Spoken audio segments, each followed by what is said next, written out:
the black people in South Africa will eventually be free. But after 25 years, the white people will have the country and its resources. The glorious part is that the black people will hand the country and its resources back to us. These are the words of Hendrik Verwoerd, a white politician who was the main architect of the apartheid regime in South Africa. Welcome to my space. I'm Akwago. The race for the State House in South Africa just ended a few weeks ago, and President Ramaphosa of the ANC party won the 40%. What is really alarming is that this victory that led into a coalition between the ANC party and the DA party in South Africa, which is predominantly white, went into a coalition. Africans are yet to recover from this shock.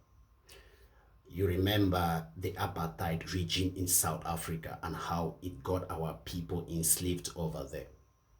When you look at what is happening in the political space of South Africa, a lot of questions that come into mind. What happened with the 27 years of sacrifice that Madiba Nelson Mandela had to sacrifice for the liberation of our people over there in South Africa?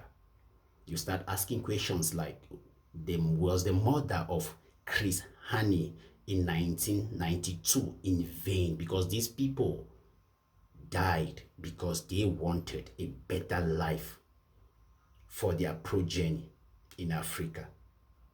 You start asking questions like, is it true that this prophecy of Hendrik Verwoerd was actually a prophecy that is now manifesting? Is it true that this man who said that we are not better than monkeys, that we don't know how to govern ourselves because of this inferiority complex, that we think that the white man has some kind of divine right to look over us, is true about us black people? Watch this video and let's continue talking.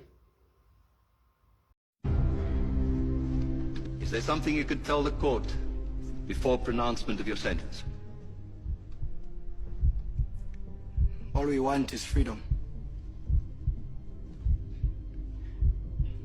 That's all we want. Freedom.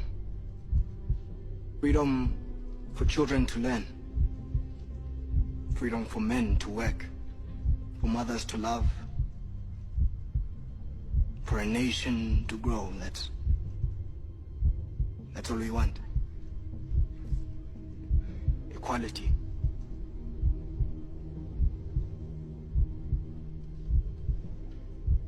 For everyone. You see, I am just one of many. A foot soldier. There will be many, many more to follow. So, there is no court of law, no police force, no army that will stop the tide of revolution from turning. There is no punishment that you can lay out in this court. No law your government can pass that will kill the will of the people. Because we will fight. We will continue to fight until all our people are free. And maybe we can even free you from yourselves. So you can hate us, degrade us, torture us, and kill us. But we will fight. And we will be free. One day, we will be free.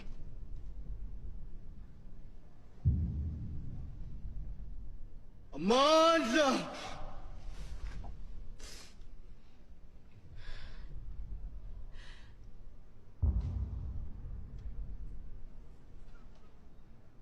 Mando! Where to? Solomon Kalushi Mashango. You are hereby sentenced to death. You will be taken to Pretoria Central Prison on a date to be set, and you will be hanged by your neck until you die.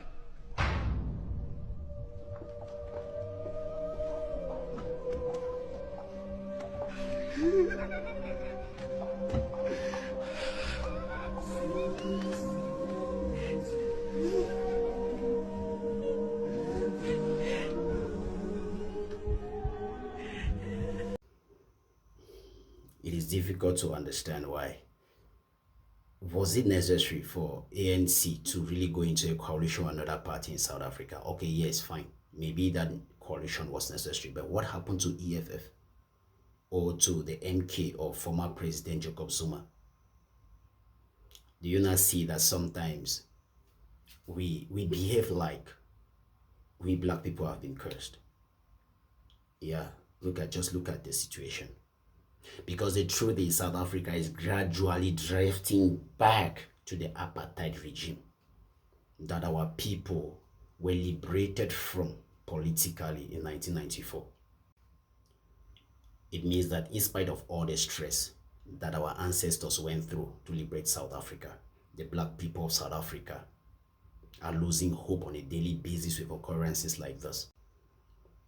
I will keep telling you until we all understand that Western democracy has never benefited and will never benefit Africa in any way. That is the truth. It is just a matter of time before we shall collectively understand as the children of Africa. So the only advice that the black people of South Africa could follow now is that forget about colonial politics. Yes, forget about colonial politics and join Pan-Africanism if you want anything that will bring you close to liberation. It is our time in Africa to change the narratives and make Africa what we truly want.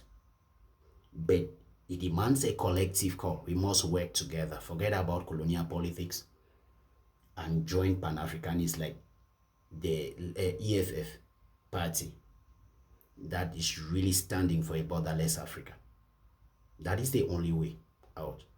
Until we collapse the boundaries in Africa, then shall we be able to stand up against our own enemies. Let me give you a slight example. You see, those who have not understood that unity is a call of the day on this planet are those who are suffering. Take for instance, Palestine is standing there alone. Israel attacked Palestine. They are destroying people, destroying children, destroying women, destroying people over there because they want to take their land. Guess who is running and supporting them? The leader of NATO, the USA, is strongly behind Israel. And that is why no matter how we cry for justice for the Palestinian people, nothing will really happen because Israel is supported by the world's superpower.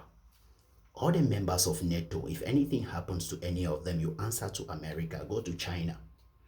Should you touch Singapore or Taiwan or stuff like that, you answer to China. Those are superpowers in the world. The same thing with Russia. Touch any of those small states around, you answer to Russia. Japan and her islands, she protects them.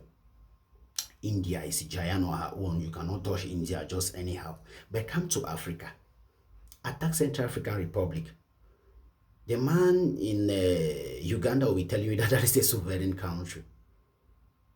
The guy in Nigeria will be telling you that country or that problem concerns the people in the Central African Republic. Attack Equatorial Guinea. And it is okay. Nobody can really protect us in these crucibles that were given to us in the name of countries in Berlin. No. You have to understand that we must stand to unite Africa first for our own good, for our own protection. That is what is really important for us now to do. The young people of Africa need to understand something. Those above 40 have little or nothing to lose. That is why they drafted Agenda 2063, which will not materialize because they will not be accountable. Most of them know that they will not be alive then. It means that the Africa we want is in our hands, and we can design this destiny the way we want it.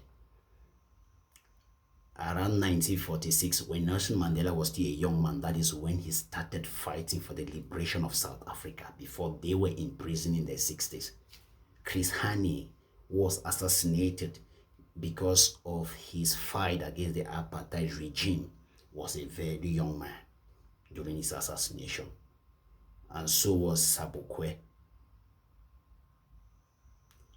Which means that if we ever think of any kind of liberation for Africa, it is up to us young people to stand up. There's coming a time that even if it means that we should carry arms and enter the streets to collapse the borders in order to unite Africa, we should do it.